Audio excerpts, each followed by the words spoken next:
فرزند زہرا یہ حالات برے ہیں۔ کاشانہ بصیرت ایک ایسا مکمل یوٹیوب چینل جس پر محروم بصارت کے لیے بالخصوص اور تمام افراد کے لیے بالعموم سینکڑوں کی تعداد میں اسلامی کتب دستیاب ہیں۔ لہذا گزارش ہے کہ آپ اپنی ذمہ داری نبھاتے ہوئے کاشانہ بصیرت کو سبسکرائب کرنے کے ساتھ ساتھ بیل آئیکن کو پریس کیجیے تاکہ آپ علم کے حصول کے ساتھ ساتھ مذہب اہل بیت کی اشاعت میں بھی اہم کردار ادا کرتے رہیں۔ کاشانہ بصیرت۔ فرزند زہرا یہ حالات برے ہیں۔ بسم اللہ الرحمن الرحیم۔ السلام علیکم۔ کاشانہ بصیرت کے یوٹیوب چینل سے نورین عباس حاضر خدمت ہے۔ میں آج آپ کے لیے کتاب درس عقائد کا 7واں حصہ لے کر آئی ہوں، جس کے مصنف ہیں آیت اللہ مصباح یزدی اور ترجمہ کیا ہے جناب ضمیر حسین بہاولپوری نے۔ تو آئیے مطالعے کا آغاز کرتے ہیں۔ یہاں میں آغاز کروں گی صفحہ نمبر 91 سے، جہاں 11واں درس موجود ہے۔ بقیہ صفات فعلیہ۔ مقدمہ۔ علم کلام میں متکلمین کے درمیان ارادہ الہی اختلافی مسائل میں سے ایک مسئلہ ہے جسے مختلف پہلوؤں سے زیر بحث قرار دیا گیا ہے۔ کیا ارادے کا تعلق صفات ذاتی سے ہے یا صفات فعلی سے؟ کیا قدیم ہے یا حادث؟ کیا واحد ہے یا متعدد؟ وغیرہ۔ یہ تمام بحثیں فلسفے میں ارادہ اور ارادہ الہی کی خصوصیات سے ہونے والی بحثوں سے جدا ہے، لہٰذا یہ بات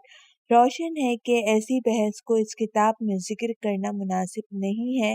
اسی وجہ سے پہلے ہم مفہوم ارادے کی ایک مختصر وضاحت پیش کریں گے اور پھر ارادہ الہی کے تحت بحث کا آغاز کریں گے۔ ارادہ۔ کلمہ انورٹڈ کاما میں ارادہ لکھا ہوا ہے، عرف میں کم از کم 2 معنی میں استعمال ہوتا ہے، ایک محبت کرنا اور دوسرے کسی کام کو انجام دینے کا ارادہ کرنا۔ پہلا معنی دوسرے معنی کی بنسبت وسیع ہے، اس لیے کہ یہ اشیاء خارجی اور دوسروں کے افعال کے ساتھ اپنے افعال کو پسند کرنے کو شامل بھی ہوتا ہے، لیکن دوسرا معنی صرف شخص کے ذاتی افعال کو شامل ہوتا ہے۔ لیکن ارواح اپنے پہلے یہاں پہ مس پرنٹ ہونے کی وجہ سے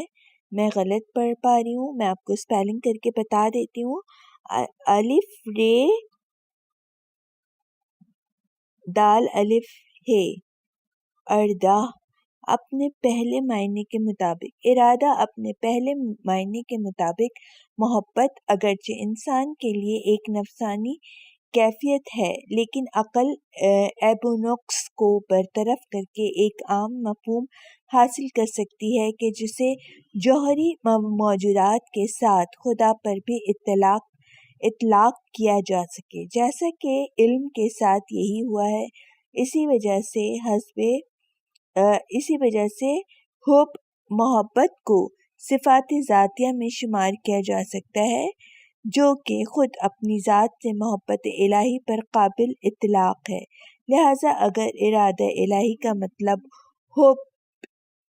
کمال ہو تو یہ پہلے مرحلے میں لامتناہی ہے،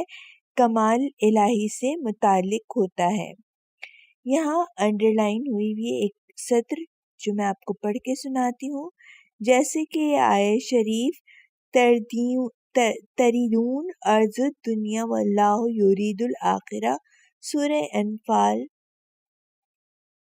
آیت 47۔ اور یہ بقیہ مراحل میں تمام موجودات کے کمالات پر صادق آتا ہے، اس لیے کہ یہ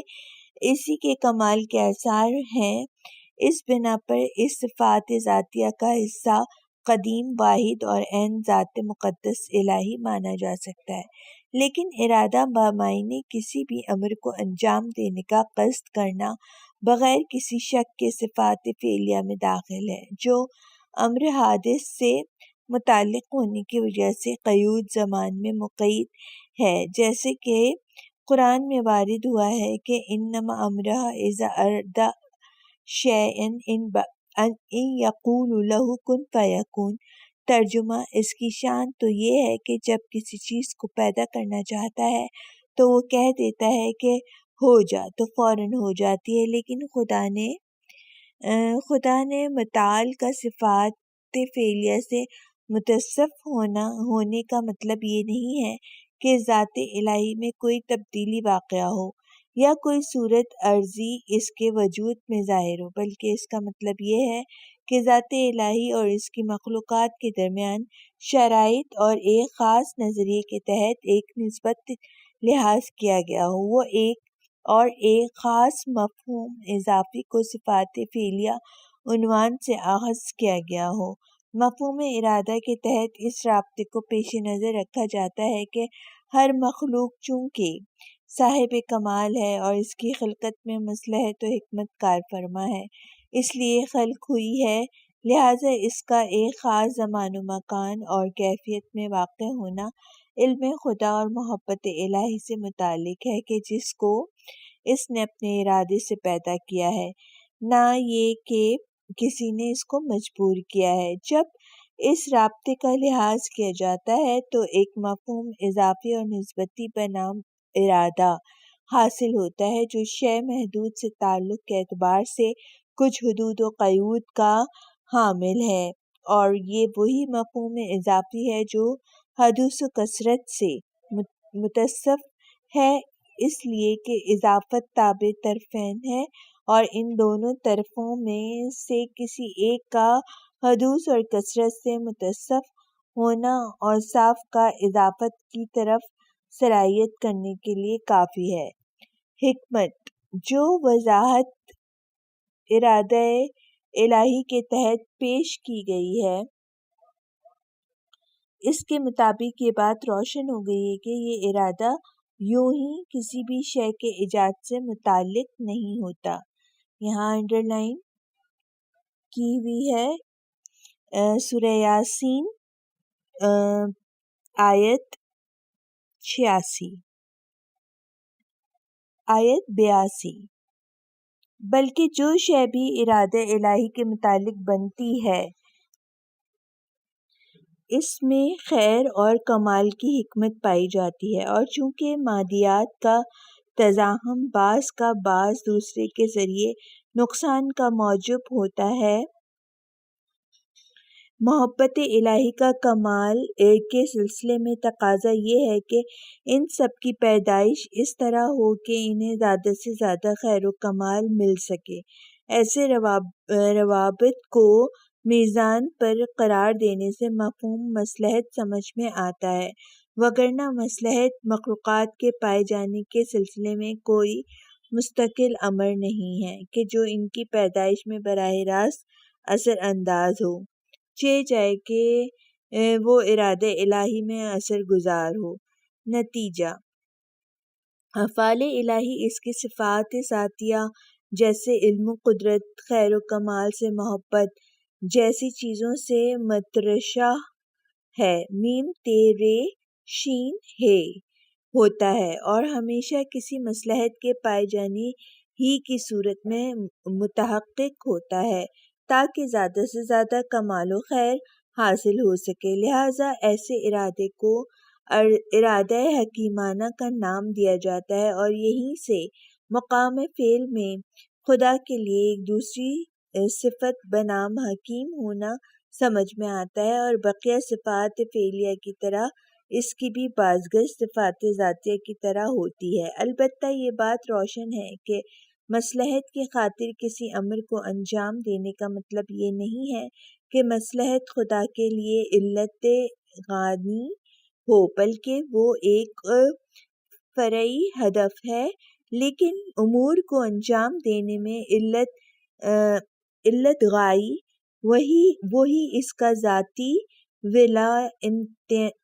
اعتنائی کمال سے محبت کرنا ہے جو ضمناً اس کے آثار یعنی موجودات کے کمالات سے متعلق ہے۔ لہٰذا اس مقام پر یہ کہنا درست ہے کہ افعال الہی کے لیے علت وہی علت فاعلی ہے اور خدا ذات برذات کسی ہدف کا حامل نہیں ہے، لیکن یہ مطلب اس بات کا منافی نہیں ہے کہ موجودات کا کمال اور خیر ایک فرعی ہدف ہے، اور اسی کو قرآن نے بھی بیان کیا ہے، اس لیے کہ قرآن کریم نے افعال الہی کے لیے ایسی علتوں کو بیان کیا ہے کہ جن میں سے ہر ایک کی بازگشت مخلوقات کے خیر و کمال کی طرف ہے، جیسے کہ امتحان و آزمائش، بہترین امور کا انتخاب کرنا، خدا کی بندگی کرنا اور رحمت خاص سے تنعم ہونا، نون عین میم ہونا اس کی خلقت کے اہداف میں سے ہے کہ جن میں سے ہر ایک بالترتیب دوسرے والے کے لیے مقدمہ ہے۔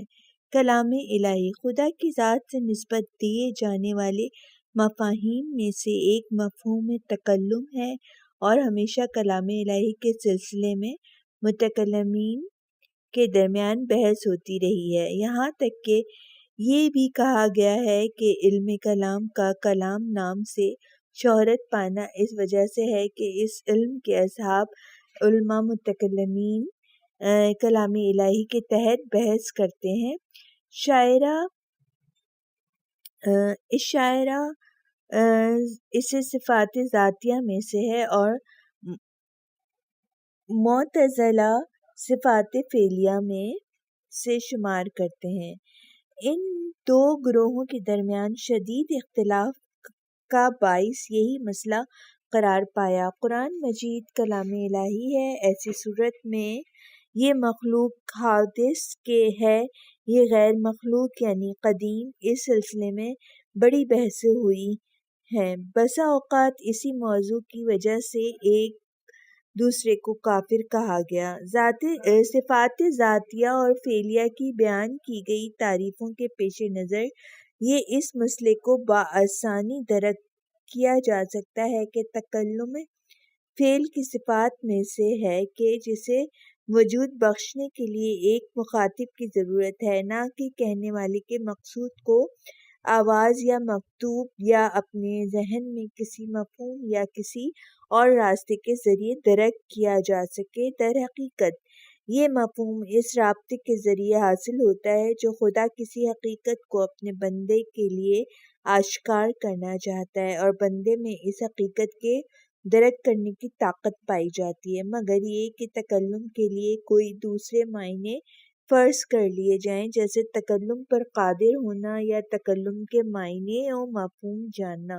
تو پھر اس صورت میں اس صفت کی بازگشت بھی صفات ذاتیہ کی طرف ہوگی، جیسا کہ اس طرح کی باتیں صفات فعلیہ میں گزر چکی ہیں۔ لیکن قرآن خطوط یا الفاظ یا ذہنوں میں موجودہ مفاہیم یا ایک نورانی حقیقت اور مخلوقات سے مجرد کے معنی سے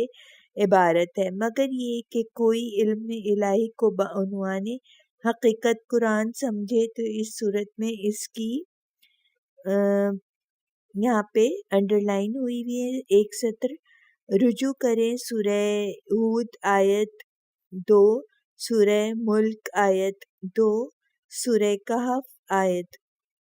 7، سورہ زاریات آیت 57، سورہ ہود آیت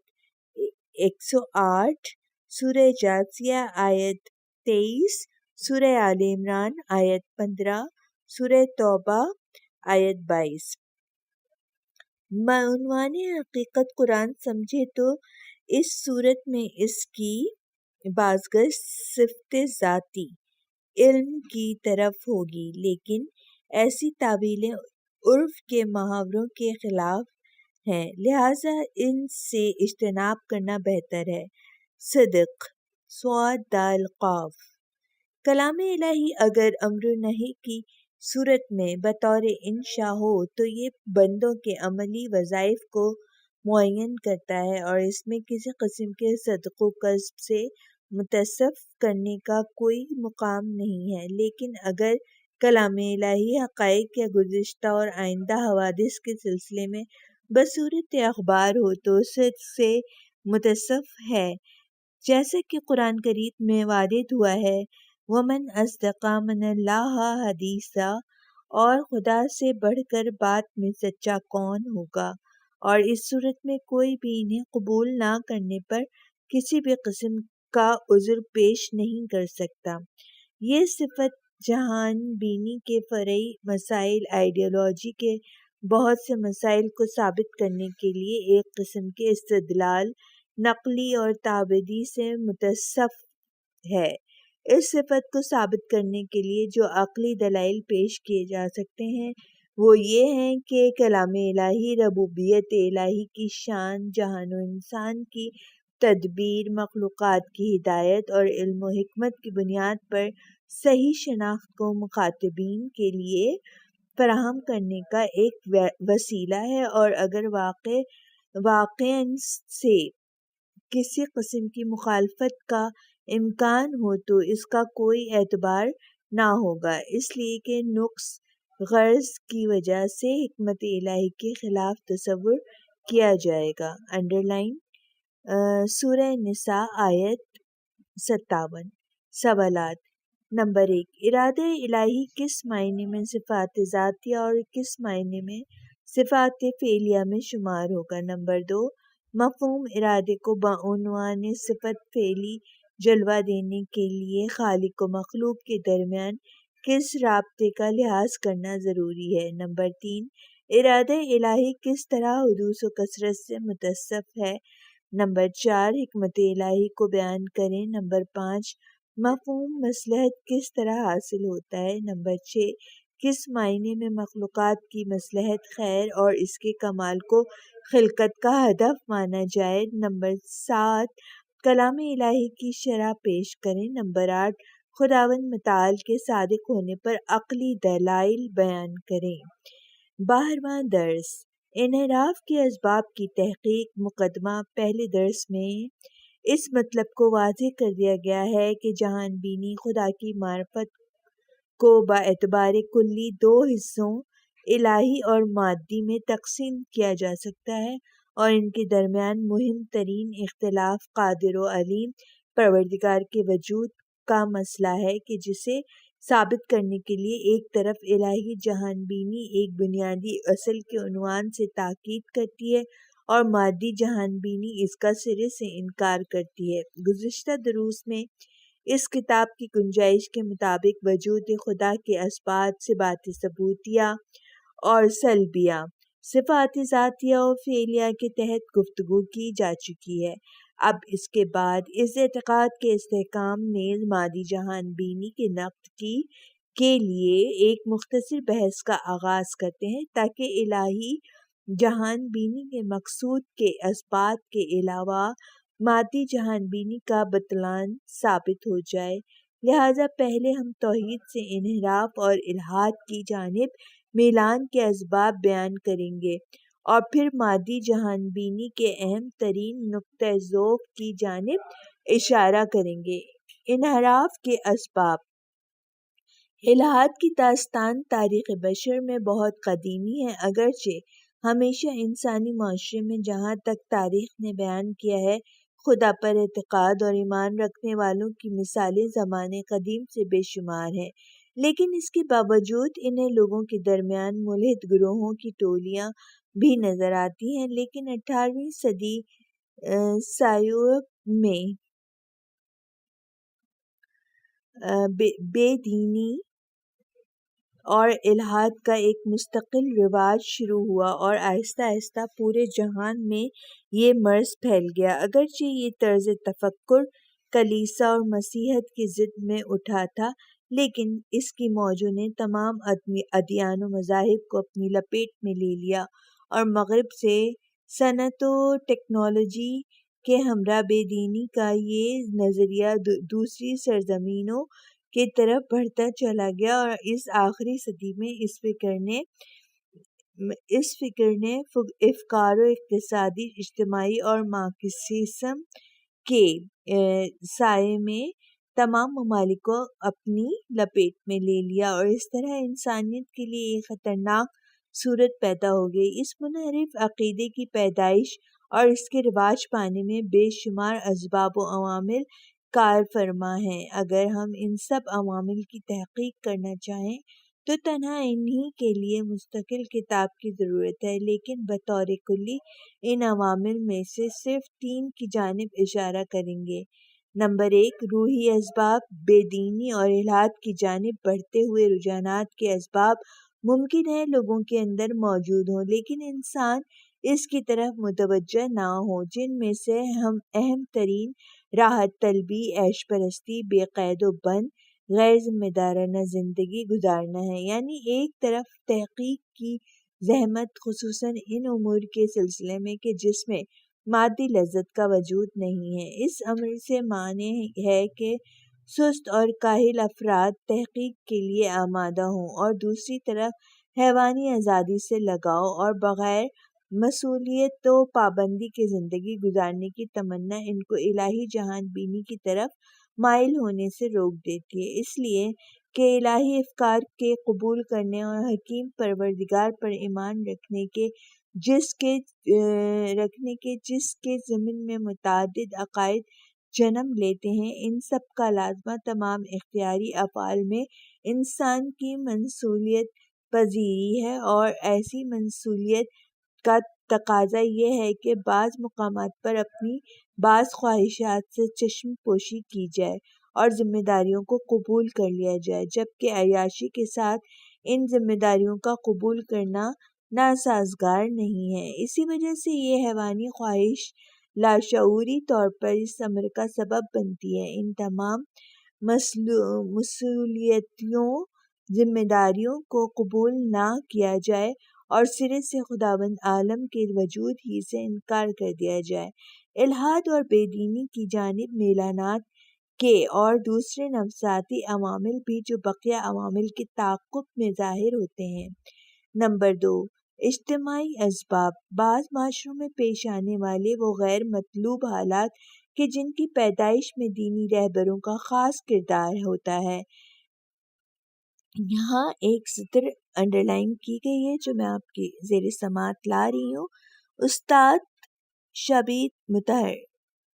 مطہری نے اپنی کتاب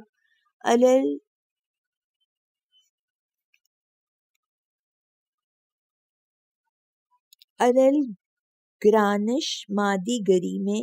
بعض اسباب و عوامل کا تذکرہ کیا ہے اور اس پر روشنی ڈالی ہے۔ ایسے حالات میں بہت سے لوگ جو تفکر عقلی کے اعتبار سے ضعیف ہوتے ہیں اور مسائل کے تجزیہ و تحلیل پر پوری طرح قادر نہیں ہوتے اور حوادث کے اسباب سمجھنے میں بھی ضعیف ہیں، حوادث کو دین اور اس کے رہبروں کی دخالت کا نتیجہ سمجھتے ہیں اور یہ اعتقاد پیدا کر لیتے ہیں کہ دینی اعتقادات ہی ایسے نامطلوب حالات کو وجود میں لانے کا اصلی سبب ہیں۔ اسی بنا پر وہ دین و مذہب سے بیزار ہو جاتے ہیں۔ ایسے نمونے یورپ کے اجتماعی زندگی جو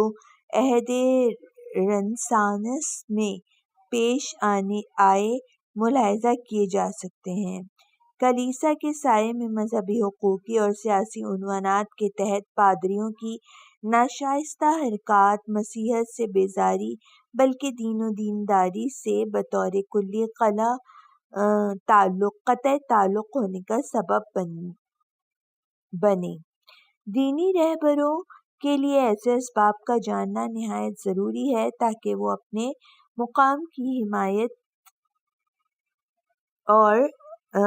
مقام کی حساسیت اور اپنی ذمہ داری کی عظمت کو درک کر سکیں، اور انہیں بخوبی معلوم ہو جائے کہ ان کی معمولی ایک غفلت پورے معاشرے کی بدبختی اور گمراہی کا سبب بن سکتی ہے۔ نمبر 3، فکری اسباب، یعنی وہ شبہات جو ایک شخص کے ذہن میں آتے ہیں یا دوسروں کی زبانی سنتا ہے استدلال اور قوت عقلہ کے ضعیف ہونے کی وجہ سے انہیں دفع کرنے کی قوت نہیں رکھتا، اور کم و بیش وہ ان شبہات سے متاثر ہو جاتا ہے، یا کم از کم اس کا ذہن مضطرب و پریشان ہو جاتا ہے، جو جہان بینی الہی کے سلسلے میں یقین و اطمینان پیدا کرنے سے مانع ہے۔ ان عوامل کو بھی دو فرعی حصوں میں تقسیم کیا جا سکتا ہے، جیسے وہ شبہات جو حس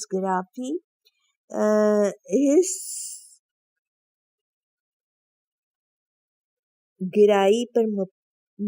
مبنی ہیں، وہ شبہات جو عقیدے کے فاسد ہونے کی وجہ سے پیدا ہوتے ہیں، وہ شبہات جو کمزور طریقہ استدلال اور غلط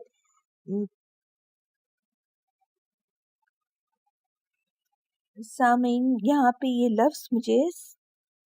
میں پروناؤنس نہیں کر پا رہی ہوں، اس کو میں آپ کو اس کا ہجے کر کے بتا دیتی ہوں، یا تو مس پرنٹ ہے یا واقعی یہ کوئی لفظ ہے۔ تے، بے اور ہے اور واو نون غنہ، اور غلط یہ جو میں نے ابھی ہجے کیا یہ آیا ہے تاہوں کا نتیجہ ہوتے ہیں، وہ شبہات جو ناگوار حوادث کے وجہ سے ذہنوں میں خطور کرتے ہیں، جن کے لیے یہ تصور کیا جاتا ہے کہ وہ حکمت خداوند اور عدل الہی کے خلاف ہیں۔ اسی طرح وہ علمی تحیریاں جو تے، ہے، یہ واو، رے، یہ الف نون غنہ جو عقائد دینی کے خلاف ہیں اور ان کی وجہ سے شبہ پیدا ہوتا ہے، نیز وہ شبہات جو مقررات و احکام دینی سے وابستہ ہیں، بالخصوص مسائل حقوقی و سیاسی کے شعبے میں، اور کبھی کبھی وہ یا دو یا چند عوامل مجموعاً طور پر شک و تردید یا انکار اور الحاد کا سبب ہوتے ہیں، جس کے نتیجے میں شخص نفسانی مرض فکری و وسواس میں گرفتار ہو جاتا ہے اور پھر کسی بھی دلیل و برہان کے قبول کرنے سے انکار کرنے لگتا ہے۔ اس مرض میں مبتلا انسان اپنے ہی عمل کی صحت میں شک کرنے لگتا ہے اور اس کے صحیح ہونے کا اطمینان نہیں کر پاتا، دسیوں بار اپنا ہاتھ دھوتا ہے لیکن پھر بھی اس کی طہارت میں شک کرتا ہے، جبکہ وہ پہلی ہی مرتبہ میں پاک ہو چکا ہے، وہ سرے سے نجس ہی نہیں ہے۔ انحرافی اسباب کا سدباب۔ انحراف کے اسباب کے مختلف ہونے کی وجہ سے ان میں سے ہر ایک سے مقابلہ کرنے کے لیے ایک خاص روش، موقع، محل اور مخصوص شرائط کی ضرورت ہے، جیسے روحی و اخلاقی اسباب کا علاج، صحیح تربیت اور اس راستے میں موجود موانع کو برطرف کرنے کے ذریعے کیا جائے، جیسا کہ ہم نے پہلے، دوسرے اور تیسرے درس میں 2,49,249 دین میں تحقیق کی ضرورت اور اس سے سہل انگاری کے نقصانات میں بیان کر چکے ہیں۔ اسی طرح اجتماعی اسباب کے برے اثرات کو روکنے کے لیے ایسے اسباب و عوامل کی روک تھام کے علاوہ دینداروں کے اخلاق و کردار کے ناشائستہ ہونے اور دین کے صحیح نہ ہونے کے درمیان فرق کرنا ہوگا۔ بہرحال روحی اور اجتماعی عوامل کی طرف توجہ دینے کی وجہ سے کم از کم ایسے منحرف کرنے والے اسباب کے تاثیر سے انسان محفوظ رہتا ہے۔ اسی طرح فکری اسباب کی بری تاثیر سے محفوظ رہنے کے لیے مناسب طریقہ اختیار کرنا ہوگا، لہذا فاسد عقائد کو صحیح عقائد سے جدا کرنا ہوگا اور دینی عقائد کو ثابت کرنے کے لیے غیر منطقی اور ضعیف استدلالوں سے پرہیز کرنا ہوگا، اور یہ بھی آشکار کرنا ہوگا کہ دلیل کا ضعیف ہونا مدعی کے نادرست ہونے کی دلیل نہیں ہے۔ اب یہ بات روشن ہے کہ انحراف کے تمام عوامل کے سلسلے میں تحقیق و جستجو اور ان میں سے ہر ایک سے مقابلے کے لیے مناسب راہ کا بیان کرنا ہماری بحث کے دائرے سے خارج ہے۔ اسی وجہ سے الحاد کی طرف میلانات کے فکری اسباب اور اس ضمن میں موجود شبہات کے جواب پر اکتفا کرتے ہیں۔ سوالات: نمبر 1 مادی جہان بینی پر تنقید اور اس کے ضمن میں تحقیق کرنے کا فائدہ کیا ہے۔ نمبر 2 قرن اخیر میں الہاد کی طرف بڑھتے ہوئے رجحانات کیا پیدا ہوئے۔ نمبر 3 دین سے منحرف ہونے کے روحی اسباب کیا ہیں۔ نمبر 4 دین سے انحراف کے اجتماعی عوامل کیا ہیں۔ نمبر 5 فکری اسباب اور اس کی فروعات کو بیان کریں۔ نمبر 6 فکری وسواس کیسے وجود میں آتے ہیں۔ نمبر 7 انحراف کے اسباب سے مقابلہ کرنے کا راستہ کیا ہے۔ اور سامعین یہاں پہ میں اپنے مطالعے کو یہاں پہ اختتام کرتی ہوں اور میں موجود ہوں صفحہ نمبر 101 پر۔ اب انشاءاللہ 13ویں درس کے ساتھ اور صفحہ نمبر 102 سے ہم اپنے مطالعے کا آغاز کریں گے اگلا۔ جب تک کے لیے خدا حافظ۔